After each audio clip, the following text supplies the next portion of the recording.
শুভ সকাল সবাইকে আমন্ত্রণ জানাচ্ছি মেরিল স্প্ল্যাশ রাঙা সকাল অনুষ্ঠানে। আজ ৭ আষাঢ় ১৪২২ বাংলা ২১ জুন ২০১৫ রবিবার। প্রিয় দর্শক, সময়কে কাজে লাগিয়ে যারা কাজের সময় শুধু কাজই করে গেছে তারাই আজ সফল মানুষ। আর এই সফল মানুষ নিয়ে আমাদের রাঙা সকালের আয়োজন।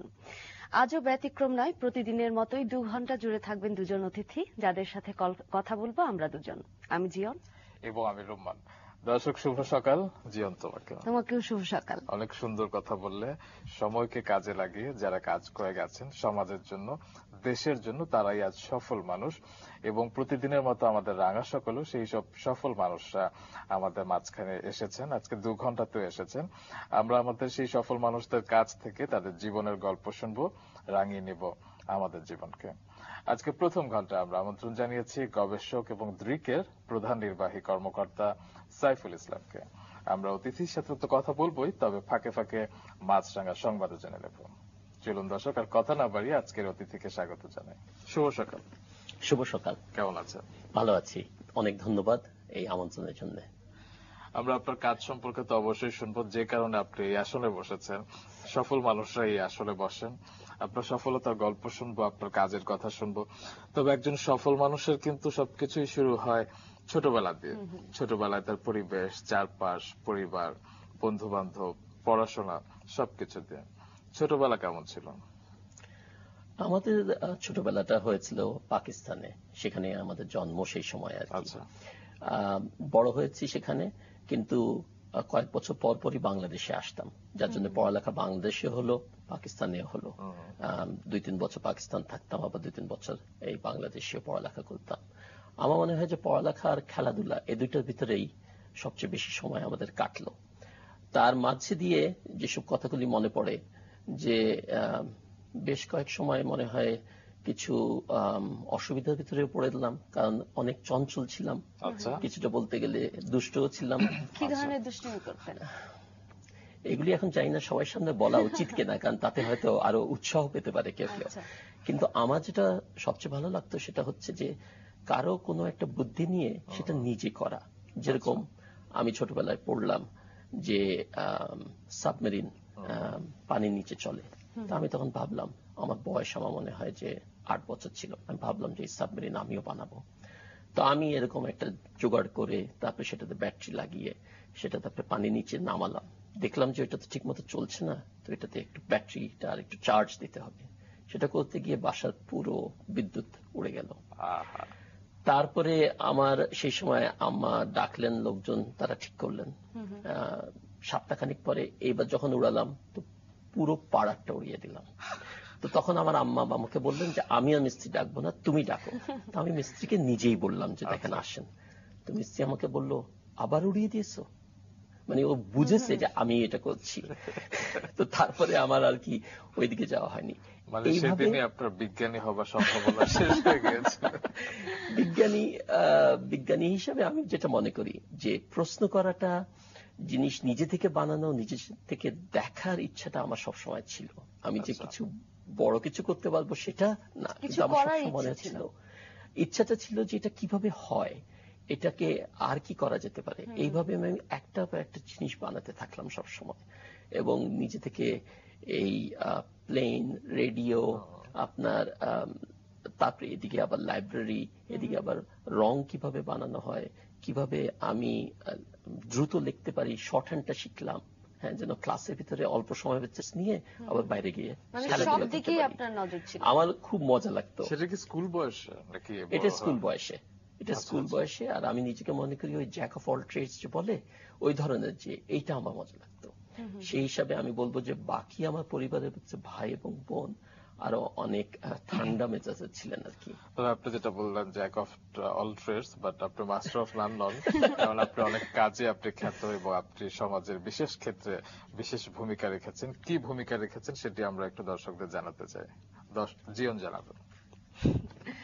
প্রিয় দর্শক, সাইফুল ইসলাম একজন গবেষক। বাংলাদেশের ঐতিহ্য মসলিন কাপড় নিয়ে কাজ করে যাচ্ছেন সাইফুল ইসলাম। বাংলাদেশের মসলিন কাপড়ের সঠিক ইতিহাস পুনরুদ্ধারের লক্ষ্যে দেশের প্রত্যন্ত অঞ্চলে যেসব তাঁতিরা এই শিল্পটির সাথে জড়িত ছিলেন তাদের সাথে কাজ করেছেন।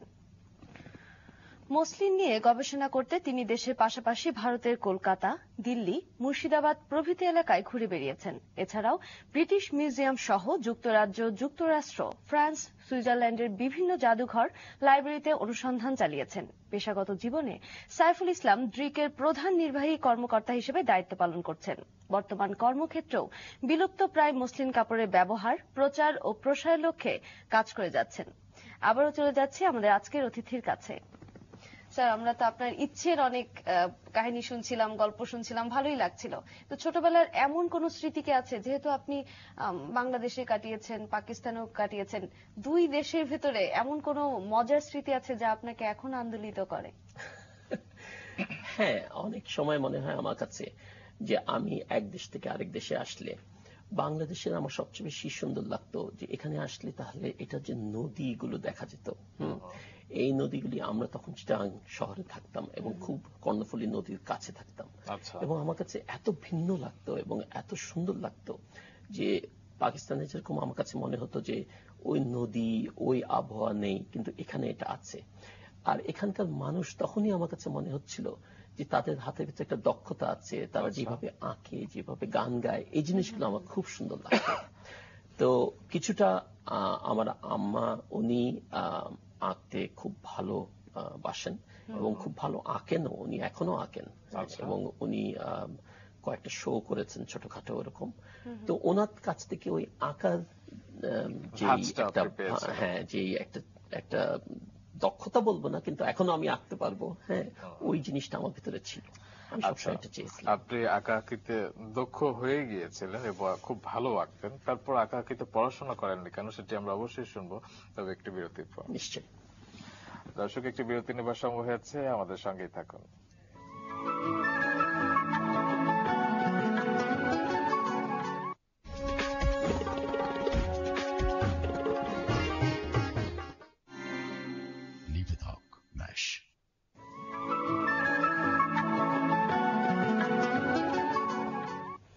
বিরতির পর আবারও ফিরে এলাম রাঙা সকালে। আমাদের সাথে প্রথম ঘন্টায় অতিথি হয়ে রয়েছেন ড্রিকের প্রধান নির্বাহী কর্মকর্তা ও গবেষক সাইফুল ইসলাম। স্যার, কথা হচ্ছিল যে মার কাছে আঁকাআঁকি শেখার কথা, সে সম্পর্কে শুনি।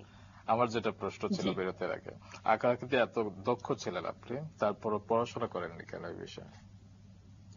একেবারে করিনি যে তা নয়।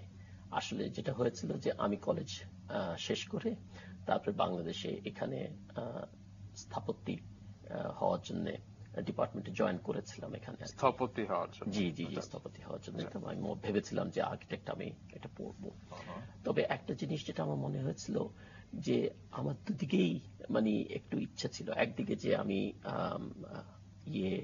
বিজ্ঞানের সম্বন্ধে আরেকটু জানবো, আরেকদিকে আঁকাটাও করব।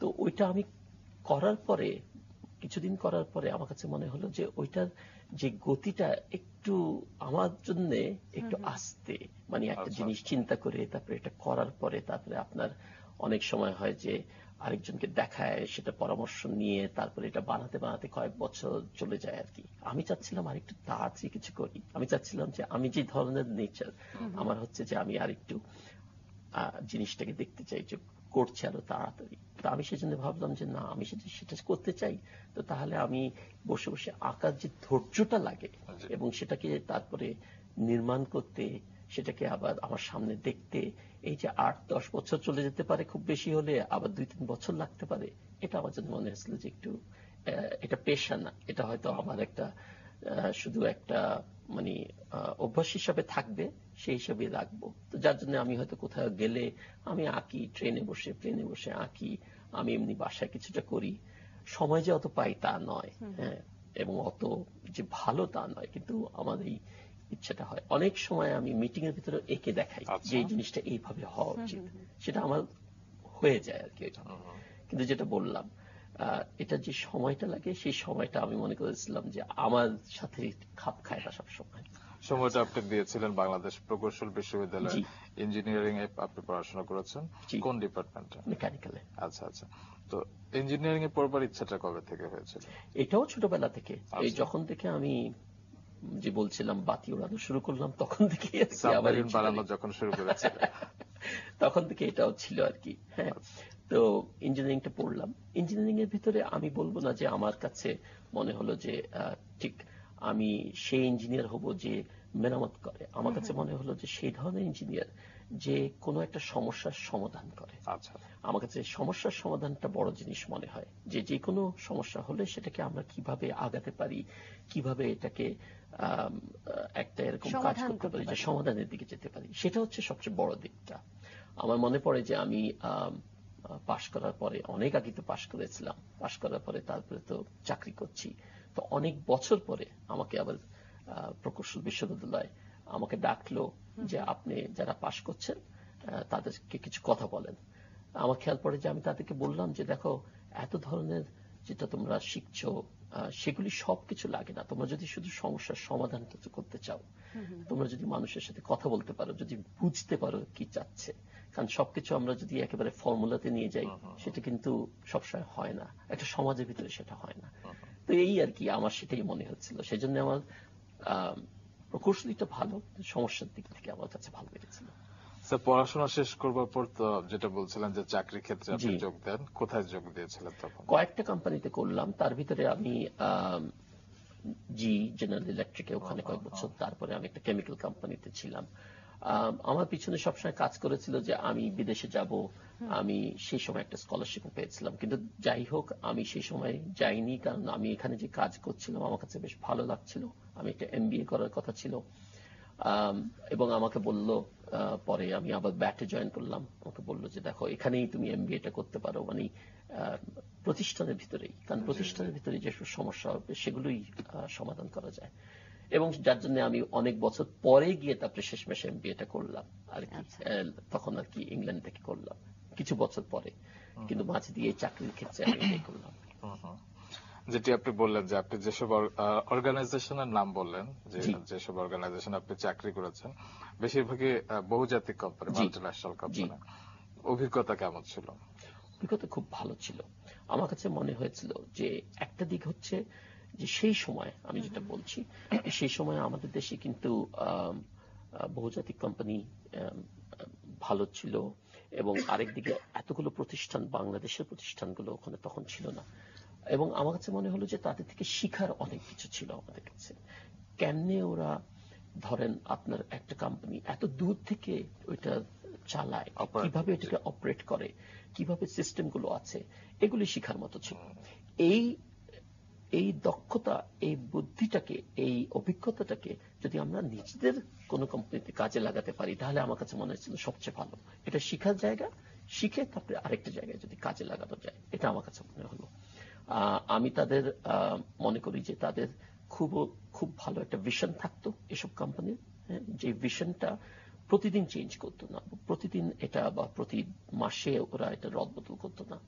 তারপরে তারা যেভাবে এক জায়গায় চালাচ্ছে অন্য জায়গায় একটা খুব ভালো একটা ব্যালেন্স রাখতো, যে আমরা এই দেশে আমরা কিভাবে চালাবো, আবার আমরা পুরো বিশ্বে কিভাবে চালাবো, এই একটা ব্যালেন্স রাখতো ওরা খুব সুন্দর। এই জিনিসগুলি আমার কাছে ভালো লেগেছিল। কিন্তু আমার কাছে মনে হলো যে এই অভিজ্ঞতাটা অর্জন করার পরে এটা আবার আমাদের দেশে আরেকটু কাছে, আরেকটু অন্যভাবে এটা লাগানো উচিত। কারণ আজকে আমরা একটা বিশ্ব, এটা ঠিক, এবং আমাদের এটা জানার দরকার আছে। অন্যভাবে সেটা কিভাবে?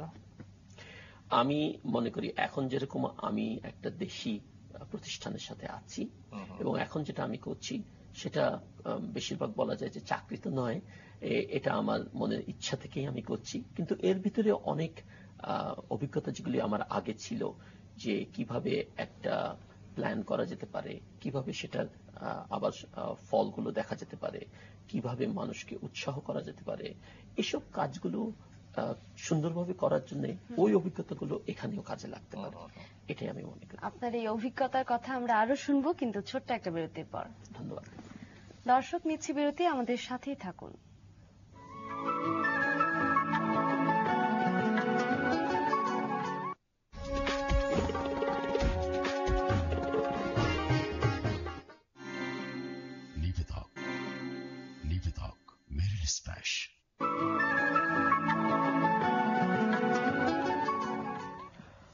দর্শক, বিরতির পর আবারও ফিরে এলাম মেরিল স্প্ল্যাশ রাঙা সকালে। আজকে প্রথম ঘন্টা আমরা আছি গবেষক এবং দ্রিকের প্রধান নির্বাহী কর্মকর্তা সাইফুল ইসলামের সাথে। দ্রিকের প্রধান নির্বাহী কর্মকর্তা আপনি। জি। এখানে যুক্ত হলেন কবে?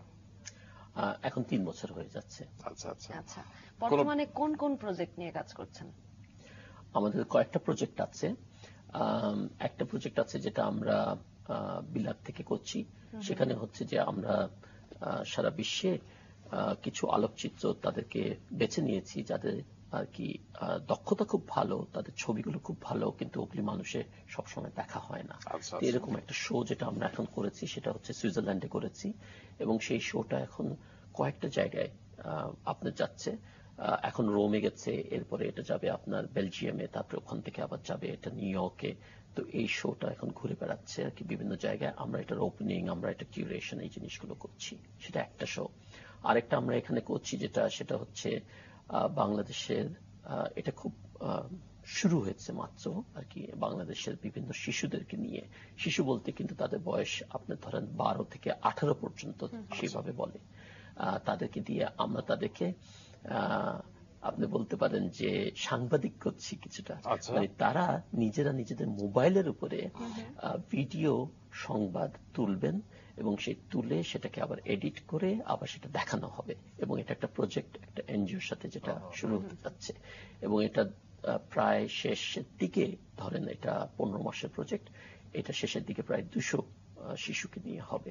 তো আমরা চাচ্ছি যে শিশুরা যেন নিজেদের যে পরিবেশ আছে বা ওদের চিন্তাধারায় যেটা আছে সেটার উপরে তারা যেন একটা দায়িত্ব নিয়ে যেন সেটাকে একটা সংবাদ হিসেবে মানুষের কাছে তুলে দেয়।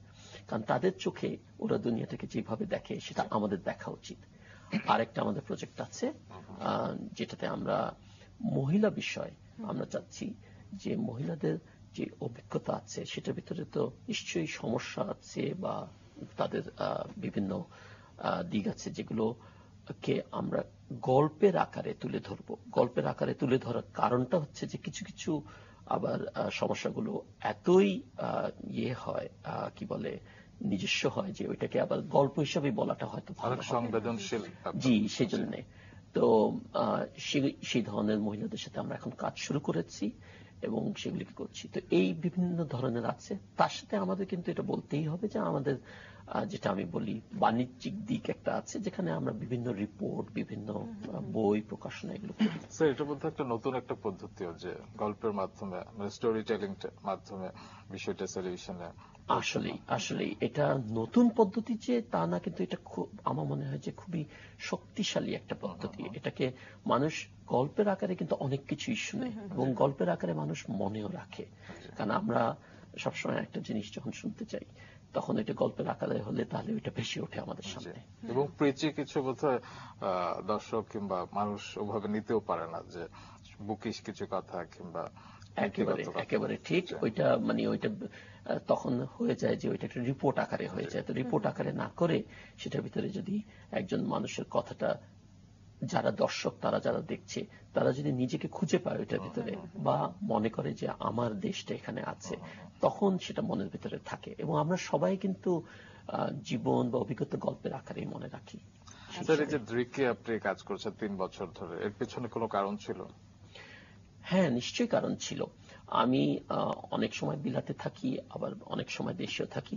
আমার ইচ্ছা ছিল যে আমি কাজের শেষে, আমার চাকরি শেষে আমি এরকম কিছু একটা করব যেটাতে ঠিক 9টা 5টা এরকম কিছু থাকবে না, কিন্তু ওইটার ভিতরে আমি আমার অভিজ্ঞতাগুলি আনতে পারবো, কিন্তু এইভাবে আনতে পারবো যেখানে কিছুটা সামাজিক, কিছুটা বলা যায় যে আর্টিস্টিক যদি হয়, এরকম যদি কিছু হয় তো তাহলে আমার এটা ভালো লাগবে।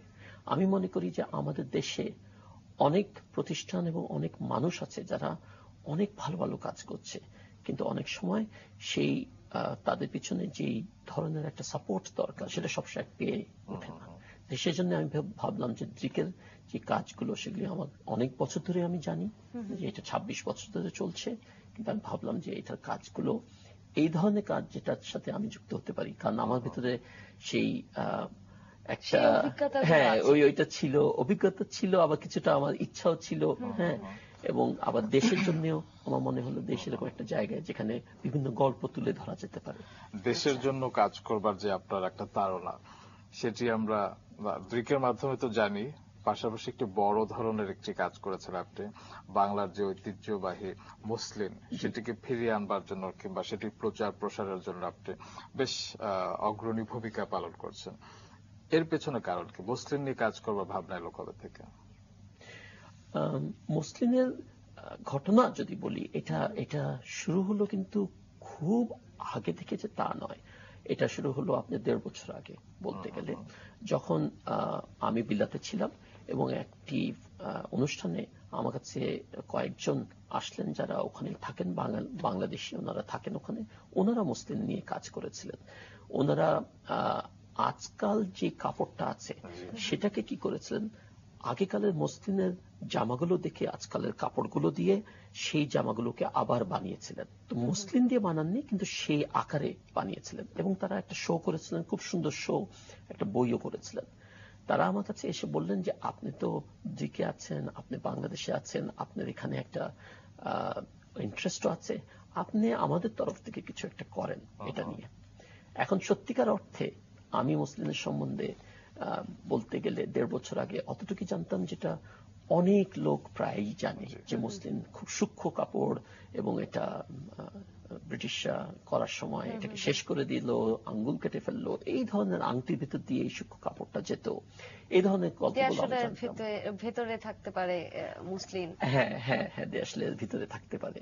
এবং দেয়াশলাইয়ের ভিতরে গল্পটা খুব মজার, কারণ পরে একবার পড়লাম যে একটা যেটা বলেছিল যে একটা জামার কাপড় যেতে পারে, সেই জমানায় কিন্তু জামার কাপড় ওরা আর কি 8-10 গজের এরকম করতো, কিন্তু আসলেই 20 গজের একটা কাপড়, সেটা একটা নারিকেলের ভিতরে কিন্তু এটা তোহফা দেয়া হয়েছিল এবং সেটা ছবি আমি দেখেছি আর কি। তো এরকম বড় কাপড় ওইটার ভিতরে আর কি গুজে গেছিল।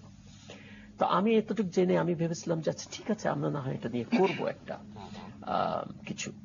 এবং সেটা করতে গিয়ে আমি দেখলাম যে বাংলাদেশে যখন আসলাম লোকজনের সাথে কথা বলে, যে এটা বাংলাদেশেরই ঐতিহ্য, বাংলাদেশেরই বানানো, বাংলাদেশের ইতিহাসের ভিতরে এটার কিন্তু কথাগুলো যেগুলি আছে সেগুলি বেশিরভাগ সময় বিদেশিরাই লিখেছে। আমার এখানে একটা বই আছে, এই একটাই বই যেটা মাসলিনের উপরে আমি যেটা দেখেছি, খুব সুন্দর বই, কিন্তু বইটা বিলাতে লেখা এবং এটার ভিতরে বাংলাদেশের কথাটা অল্প করে লেখা। এখন আমি যখন দেখলাম যে মসলিন একটা কাপড় এবং সেটা জামা আছে, তো এই জামাগুলি যখন খুঁজলাম তখন দেখি যে ভিক্টোরিয়ান অ্যালবার্ট যে মিউজিয়ামটা আছে বিলাতে, সেখানে 900টা জামা আছে। আমাদের এখানে কিন্তু জামা নেই। আমাদের মিউজিয়ামে আছে একটা দুটো, কিন্তু সেটাও যে একেবারে উঁচু মানের তা নয়। স্যার, মুসলিম নিয়ে আমাদের অনেক কিছু জানবার আছে, অনেক প্রশ্ন আছে, তবে আমরা সবই শুনবো মাছরাঙা সংবাদ জানবার পর। নিশ্চয়ই, ধন্যবাদ। দর্শক, মাছরাঙা সংবাদ জানতে আমরা চলে যাচ্ছি নিউজ স্টুডিওতে, সেখানে আমাদের জন্য অপেক্ষা করছে জিনাত। জিনাত, শুভ সকাল। শুভ সকাল দর্শক, দেখছেন মেরিল স্প্ল্যাশ রাঙা সকাল, আর দেশের সংবাদে আমন্ত্রণ জানাচ্ছি আমি জিনাত খানম। আবারও ফিরে এলাম মেরিল স্প্ল্যাশ রাঙা সকাল অনুষ্ঠানে। প্রথম ঘন্টায় আমাদের সাথে অতিথি হয়ে রয়েছেন ড্রিকের প্রধান নির্বাহী কর্মকর্তা ও গবেষক সাইফুল ইসলাম। স্যার, আমরা তো আপনার মুসলিম নিয়ে কাজ করার কথা শুনছিলাম, তো মুসলিম নিয়ে তথ্য আপনি বলছিলেন যে তথ্য আপনি শুরুতে এতটা জানতেন না, তো এই জানাটা আপনি কিভাবে, কার কাছ থেকে সহযোগিতা পেয়েছিলেন? এই জানার জন্য অনেক লোকের কাছ থেকে আমি সহযোগিতা পেয়েছি। প্রথমত তো আমি বাংলাদেশে চেষ্টা করলাম যে এখানে কি তথ্য আছে, কারণ বাংলাদেশেরই একটা এই ঐতিহ্য, এটার এখানে তথ্যগুলো কি আছে। তো দেখলাম যে এখানে তথ্যগুলো যেগুলো আছে, আমি তার জন্য এই যারা গবেষক আছেন তাদের সাথে কথা বললাম, ঢাকা ইউনিভার্সিটিতে গিয়ে তাদের সাথে কথা বললাম। তারপরে আপনার আমি ন্যাশনাল মিউজিয়াম আমাদের যেটা আছে জাদুঘর, সেখানে গেলাম আমি। তারপরে আপনার এই যে হ্যান্ডিক্রাফটস এর যতগুলো জায়গা আছে সেগুলোতে গেলাম। তারপরে যারা বই লিখেছে, বাংলা একাডেমি, এশিয়ান সোসাইটি, কোনো বই কি আছে? আসলে আমাদের 1963 সালে একটা বই লিখেছেন প্রফেসর করিম সাহেব, খুব সুন্দর একটা বই বাংলায়।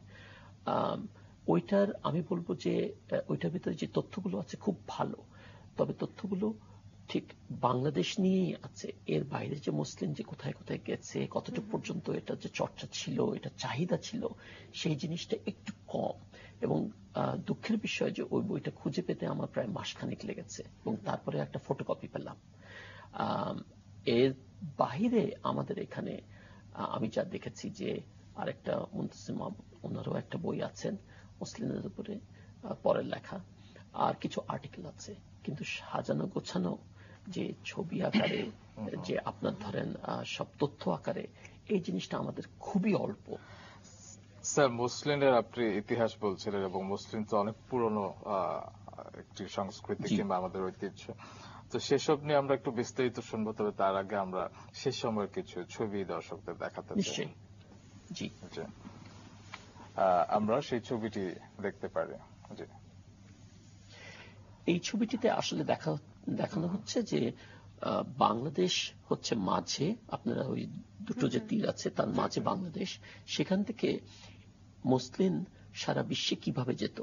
আপনার আমি যদি ছবির বাম দিকটা বলি তাহলে দিল্লি হয়ে আপনার তুর্ক হয়ে তারপরে ইউরোপ ক্রস করে রোম পর্যন্ত আপনার এটা যেত। আর এদিকে ডান দিকে যদি আমি বলি তো তাহলে এটা চীন হয়ে ইন্দোনেশিয়া পর্যন্ত একদম ওখান পর্যন্ত পৌঁছতো। এবং এটা এই ম্যাপটা হচ্ছে আপনার এই চিত্রটা হচ্ছে আপনার 1300 সালের, তো সেজন্য বুঝতেই পাচ্ছেন যে কত আগে থেকে এটা চাহিদা ছিল। এবং এই মসলিনটা পৌঁছতে ওই ক্রেতাদের কাছে 3 বছর লাগতো। এবং আশ্চর্য কথা যে 3 বছর ক্রেতারা অপেক্ষা করত। তার মানে একজন রোমান, এবং এটা লিখিত আছে, সে বলেছিল যে আমরা এত মুসলিম কিনছি যে আমাদের সব সোনা শেষ হয়ে যাচ্ছে। এটা তার লিখিত কমপ্লেইন ছিল, রোমের সেনেটে সেটা বলেছিল। এবং কেন অপেক্ষা করত? কারণ এটার আর কোনো উপায় ছিল না, এটা আর কেউ বানাতে পারত না। এবং তারা এটার অর্ডার দিত, তারপরে আবার আসতো। এবং খুব সুন্দর যে সেই সময় কিন্তু আপনার জাহাজে করে এটা না, এটা কিন্তু খচ্চরের পিঠের উপরে এটা বেঁধে তারপরে পাহাড় হয়ে হয়ে তারপরে এটা যেত এবং সেখানে গিয়ে পৌঁছতো। এখন এই মুসলিম 1300 সালে যদি এইভাবে সারা বিশ্বে চাহিদা ছিল, সেটার কিন্তু গল্প আমরা জানি না। আমরা জানি না যে এর পরে যারা আসছেন, মোগলরা আসছেন, কিন্তু তারপরে যারা আপনার এই যে ডাচ, ফ্রেঞ্চ, বিলাত থেকে ব্রিটিশরা যারা আসছেন, তারা এরকম মুসলিম তো বোধহয় এখন না, এই মুসলিম এখন নেই। এটা একটা খুব সুন্দর ছবি যেটা ভিতরে আপনারা দেখতে পাচ্ছেন যে একজন মুঘলের হেরেমের একজন মহিলা, তিনি এটা পরে আছেন।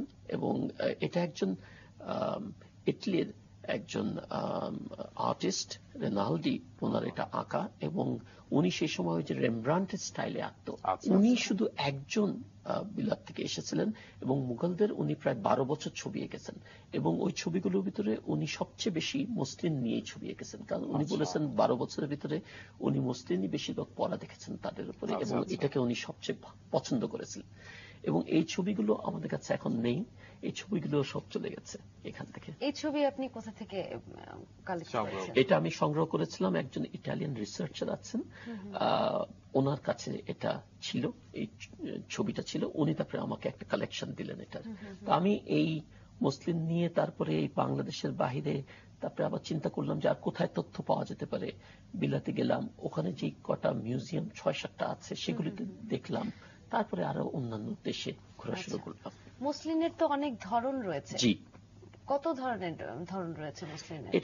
এটি কোন ধরনের প্যাটার্ন যেটি আমরা দেখতে পাচ্ছি? এটা খুবই ভালো একটা মুসলিম। আমি যে প্রশ্নটা আপনি করলেন সেটাই সাথে বলি উত্তরটা, যে মুসলিম কিন্তু একটা নাম হিসাবে এটা একটা ব্র্যান্ড বলা যেতে পারে, কারণ এর নিচে অনেক ধরন ছিল, যার জন্য আজকে জামদানি কিন্তু সেটার একটা ধরন, কিন্তু নকশার দিক থেকে, সূক্ষ্মতার দিক থেকে নয়। তো সূক্ষ্মতার দিক থেকে, নকশার দিক থেকে এটার অনেক ধরন ছিল। আমার সামনে যে বইটা আছে এটা ভিতরে বলে যে 12 ধরন ছিল। আরেকটা বইয়ে আমি পেয়েছি 24 ধরন। আমি খুঁজে খুঁজে এখন পর্যন্ত প্রায় 42 ধরন পেয়েছি। এর মানে 42টা ধরন ছিল, কিন্তু আবার আরেক জায়গায় পড়েছি যে মুসলিম বিভিন্ন নামে। সে একটা নাম মলমলে খাস, একটা নাম আবরওয়ান, একটা নাম চারকোনা, একটা নাম জামদানি। জামদানি নামটা এসেছে যে জাম, অনেক লোকের অনেক ধরনের এটা সম্বন্ধে বলে। তো আমি যতটুকু দেখেছি, কারণ আমি আবার এখানে ফার্সি যারা পড়ায় তাদের কাছে গিয়ে বললেন, জিজ্ঞেস করলাম, তো তারা বললেন যে জাম হচ্ছে ফুল, দানি হচ্ছে যেটা হচ্ছে এই আপনার ফুলদানি। তো শাড়িটা এতই সুন্দর হবে, মোগলরা বলতেন যে শুধু একজন কেউ পরলে ওই শাড়িটা ফুলগুলো দেখা যাবে, আর কিছু দেখা যাবে না, শুধু ফুলটা দেখা যাবে, উনি যেন ফুল পরে আছে। এটাই জামদানির ঐতিহ্যটা। তো এই ধরনের আর কি মসলিনের অনেক ধারাই আছে, যেগুলির ভিতরে আমি যেটা বললাম, আজকে আমাদের জামদানিটার নকশাটা আছে, সেই সূক্ষ্মতাটা ওরকম ভাবে নেই এইভাবে।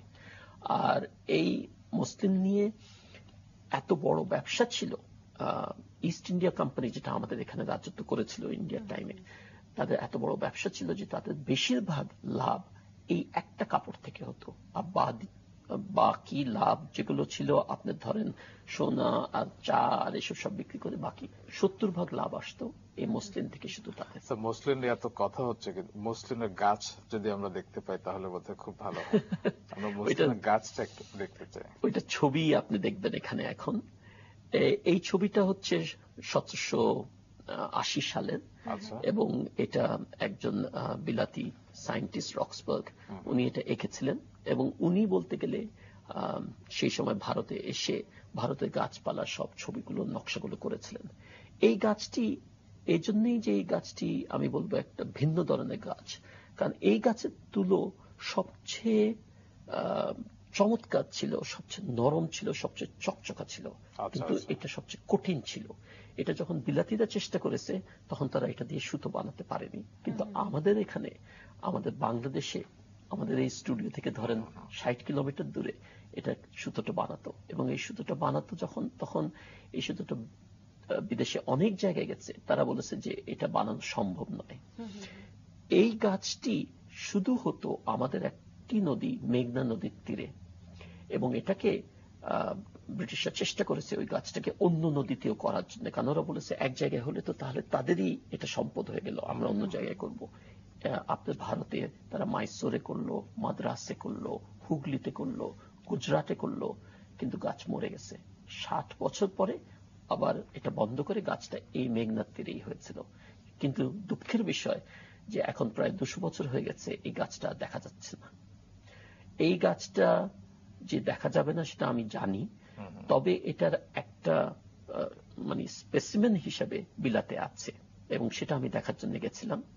তারপরে আমি খুঁজে পেয়েছি যে আরেকটা জীবিত নয়, কিন্তু মানে শুকনো স্পেসিমেন হিসাবে আমি আরেকটা খুঁজে পেলাম ভারতে, সেখানে কলকাতার হর্টিকালচারাল যে রয়্যাল বোটানিক্যাল গার্ডেন আছে সেখানে আমি পেয়েছিলাম, সেটাও আমাকে দেখতে দিল। তারপরে আমরা এই নদীর তীরে আমরা বিভিন্ন জায়গায় গিয়ে বিভিন্ন ধরনের তুলোর গাছ সংগ্রহ করলাম। এই গাছ নয়, কিন্তু মাঝামাঝি কাছাকাছি কিছু কিছু করলাম, সেগুলি দিয়ে আমরা আবার কিছু চাষও করলাম। সেই চাষ করে আমরা কিছু সুতোও বানালাম, সেই সুতো বানিয়ে আমরা কিছু কাপড়ও তারপরে কিছু কিছু চেষ্টা করছিলাম। আমাদের উদ্দেশ্য ছিল যে এইটা আমাদের দেশে যখন ছিল তখন নিশ্চয়ই এর কাছাকাছি কিছু পাবো, এবং যখন আমাদের লোকের হাতের ওই দক্ষতাটা আছে তাহলে ওই দক্ষতাটাও আমরা হয়তো ফিরিয়ে কিছুটা আনতে পারবো, কারণ আমাদের খুব প্রয়োজন যে এটাকে আমরা যেন আবার আপন করে নিই। স্যার, যেটা বলছিলাম মসলিনের অনেক কাজ ব্রিটিশ মিউজিয়ামে আছে, আমরা সেটা একটু দেখতে চাই। এটা ব্রিটিশ মিউজিয়ামে ঠিক নয়, কিন্তু এটা ব্রিটেনে ছিল এই জামাটা যেটা দেখছেন। মসলিনের ব্যাপারে আমাদের এতটুকু বলতে হবে যে প্রথমত মসলিনের উপরে যে নকশাগুলো সেগুলি কিন্তু ছিল মানুষের চেহারা ছিল, তাতে কিন্তু বিয়ে হচ্ছে, তাতে কিন্তু হাতি ছিল। যখন বিলাতের লোকেরা কেনা শুরু করলো তারা এই নকশাগুলো অত পছন্দ করেনি, তারা কিন্তু নিজেদের দেশে বিক্রি করার জন্য যে নকশা সেটা চাচ্ছিল, কিন্তু আবার কাপড়টা চায়, কারণ কাপড়টা তো সাংঘাতিক চাহিদা।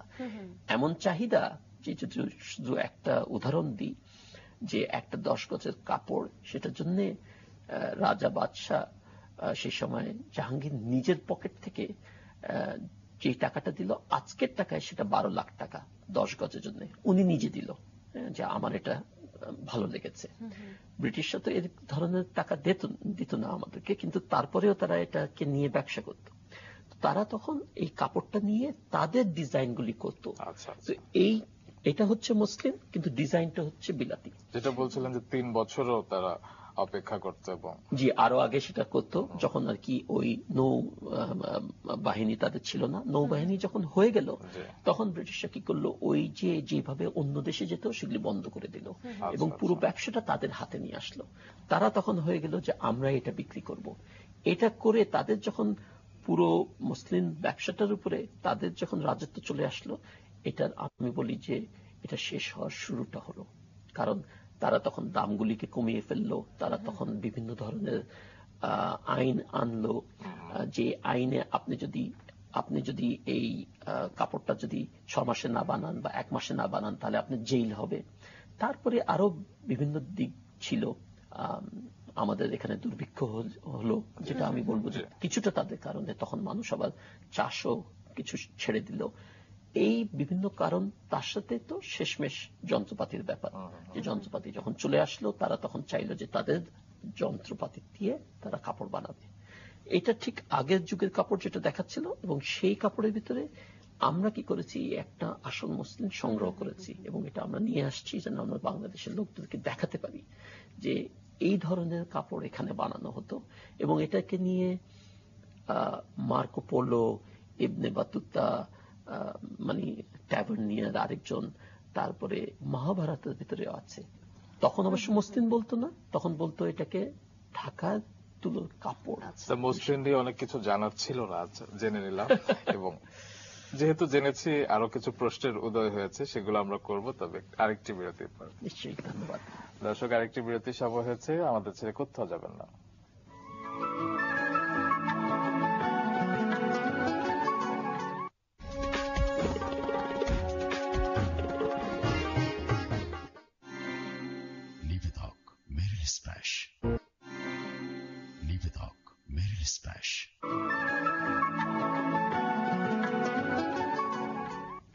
বিরতির পর আবারও ফিরে এলাম মেরিল স্প্ল্যাশ রাঙা সকাল অনুষ্ঠানে। আমাদের সাথে প্রথম ঘন্টায় অতিথি হয়ে রয়েছেন প্রধান নির্বাহী কর্মকর্তা ড্রিকের ও গবেষক সাইফুল ইসলাম। স্যার, আমরা তো মুসলিমের ঐতিহ্য নিয়ে আমরা কথা বলছিলাম, কিন্তু যে আমরা প্রচলিত যে কথাগুলো রয়েছে যে দিয়াশলাইয়ের ভিতর দিয়ে হচ্ছে থাকতে পারতো মুসলিম, তারপর আংটির ভিতর দিয়ে থাকতে পারতো, সে সম্পর্কে একটু শুনি। মানে যে গল্পগুলো আপনি শুরু করেছিলেন, আমরা হয়তো কথার পিঠে কথায় সব গল্পগুলো আমরা পুরোপুরি শুনতে পাই না, আমরা গল্পগুলো শুনি। সে সময় গল্প বিভিন্ন আছে এবং আমি মনে করি যে বেশিরভাগ গল্পই সত্য। কারণ মুসলিম যে একটা আংটির ভিতর দিয়ে যায় এটা আমি দেখেছি, এবং আমি একটা শাড়ি দেখেছি যেটা রাখা ছিল এবং সেটা 6টা আংটির ভিতর দিয়ে যাচ্ছিল, মানে 6টা জায়গায় যাচ্ছিল, শুধু এক জায়গায় নয়। এটা মুর্শিদাবাদে আমি দেখলাম শাড়িটা, এবং এটা দেখে আমি বুঝলাম যে এই শাড়িটা কিন্তু আসলেই কিন্তু একটা ভিন্ন শাড়ি। এটা একটা খুবই সূক্ষ্ম কাপড়ের শাড়ি। তারপরে যে ম্যাচ বক্সের ভিতরে আমি দেখিনি এবং এটা আমার মনে হয় যে কোথাও নেই। তবে ইউরোপে একটা শাড়ি আছে যেটা 7 পল্লার ভিতর দিয়ে একটা বই পড়া যায়, তো বই আপনি পড়তে পারবেন যদি তারপরে আছে এই কাপড়টা রাখা। এই ধরনের গল্পগুলো কিন্তু আছে। তারপরে তো গল্প আছে যে অরঙ্গজেব, ওনার মেয়ে মুসলিম পরা ছিল, উনি তারপরে ওনাকে ওনার উপরে রাগ করলো যে তুমি কিছু পরনি কেন, তো বললো যে আমি তো এতগুলি জামা পরে আছি মুসলিমের। এই ধরনের গল্প। কুমারী মেয়েরাও বোধহয় নদীতে ভোরবেলা মুসলিমের নিয়ে কাজ করত, সুতা নিয়ে কাজ করত, সেগুলোরও বিভিন্ন গল্প আছে। হ্যাঁ, এটা আপনি ঠিকই বলেছেন যে এটা করত। ঠিক সেইভাবে যে বলবো আমি মনে করি একটু ভিন্নভাবে বলি যে মুসলিমের তুলোটা, এটা সুতো বানানোর জন্য আর্দ্রতাটা ভীষণ প্রয়োজন ছিল, যার জন্য প্রথমত হচ্ছে যে আপনার আঙ্গুলের ভিতরে একটা দক্ষতা থাকতে হবে, আপনার চোখে আপনার দেখতে হবে যে এই সূক্ষ্ম সুতোটা, কারণ সুতোর সবসময় বলে একটা কাউন্ট হয়, যেরকম আমি যেসব জামা পরে আছি এগুলি হয়তো 30-40, কিন্তু যদি আরো উপরের দিকে যান তখন আরো পাতলা হয়ে যায়, তো আরো উপরে 100, 200, 300। মুসলিম শুরুই হতো 250-300 কাউন্ট, মানে আমি যে জামা পরা আছে তার থেকে প্রায় 6-7 গুণ বেশি সূক্ষ্ম, এবং উপরের দিকে 400-500 বানানো খুবই কঠিন ছিল। বাংলাদেশে রেকর্ড আছে যে 1000 পর্যন্ত গেছিল, এর মানে 600-এর উপরে মুঘলরা বলেছিল যে জামা দেখা যায় না, কিন্তু আমাদের বাঙালিরা অতটুকু পর্যন্ত গেছিল। তো তখন এই সুতো বানানোর জন্য যে আর্দ্রতা প্রয়োজন, সেটার জন্য কুমারী মেয়েরা বয়স বেশিরভাগ সময় 18 থেকে 30-এর ভিতরে এই কাজটা করতো। ভোরবেলা উঠে 4টা থেকে ধরেন 9টা 10টা পর্যন্ত করতে পারতো। তারপরে যখন আপনার রোদ বেশি, তাপমাত্রা বেশি বেড়ে যেত তখন বন্ধ রাখতো, আবার সন্ধ্যার সময় 3 ঘন্টার মতন করতো, ঠিক বেলা ডুবে যাওয়ার আগে। তবে আর্দ্রতাটা বেশি কমে গেলে তখন ওরা কি করতো যে এই বুননটা মাঝে মাঝে পুরো একদম চরকা টরকা সব নিয়ে বড় নৌকার উপরে তারা চলে যেত, এবং সেই নৌকাটা যে নদীতে ভাসছে তা না, নদীর তীরে ওইটাকে বেঁধে নৌকার উপরে পুরো কাজটাই করতো, কারণ চারিদিকে পানি ছিল, আর্দ্রতা দরকার। এখন গল্প এরকম আছে যে ইংরেজরা বলতো যে মৎস্যকন্যা যে আছে, যে মুসলিম মৎস্যকন্যারা বানায়, আসল জিনিস হচ্ছে যে তখন কুমারী মেয়েরা বানাবার সময় গান গেত, এবং ওই নদী দিয়ে যখন অন্যরা যাচ্ছে নৌকায় করে তখন ওরা ভাবতো যে মৎস্যকন্যারা বানাচ্ছে। এর সাথে গল্প চলে আসলো পরীরা বানায়। একজন সুফি, একজন কবি, উনি লিখেছিলেন, এটা প্রায় আপনার 1200 সালে লিখেছেন যে এটা চাঁদের আলোর চেয়েও সূক্ষ্ম একটা জিনিস, এবং উনি খুব সুন্দর একটা কবিতা লিখেছেন ফার্সিতে, এই কবিতাটা, যে চাঁদের আলোর চেয়েও সূক্ষ্ম জিনিস আমি আজকে দেখতে পারলাম। এই জিনিসটা আমি প্রথমবার যখন ধরলাম একটা মুসলিমের কাপড়, তখন আমার কাছে মনে হয়েছিল যে কেমন জানি একদম এত হালকা একটা জিনিস আমি উঠাচ্ছি, আমি টেরও পাচ্ছি। স্যার, যতদূর আমরা জানি এবং শুনেছি যে মুসলিম তৈরির যে সুতা সেটি আপনি সংগ্রহ করেছেন, এবং সেটি দিয়ে এখন কি মুসলিম কাপড় তৈরি করা সম্ভব?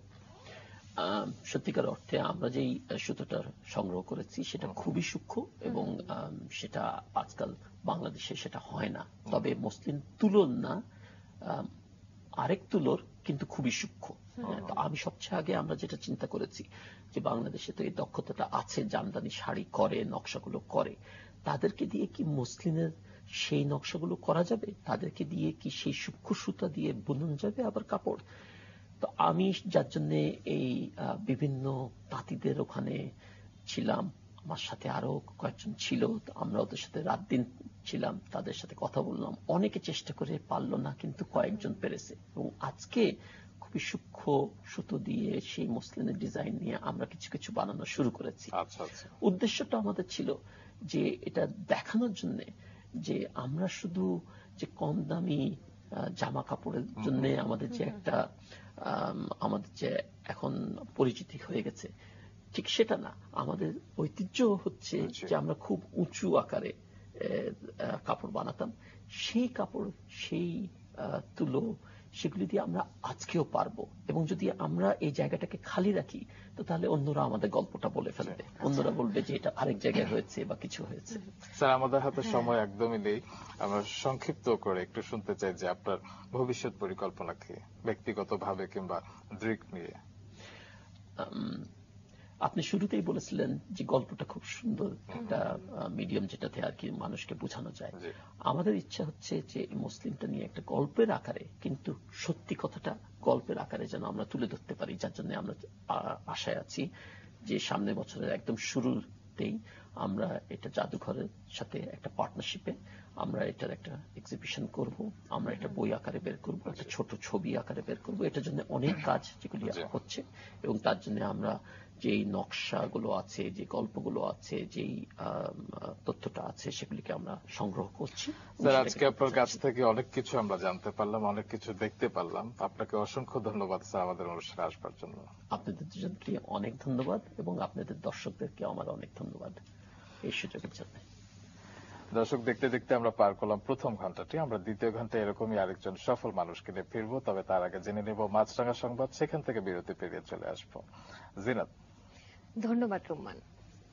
দর্শক, জানিয়ে দিচ্ছে আজকের আবহাওয়া বার্তা।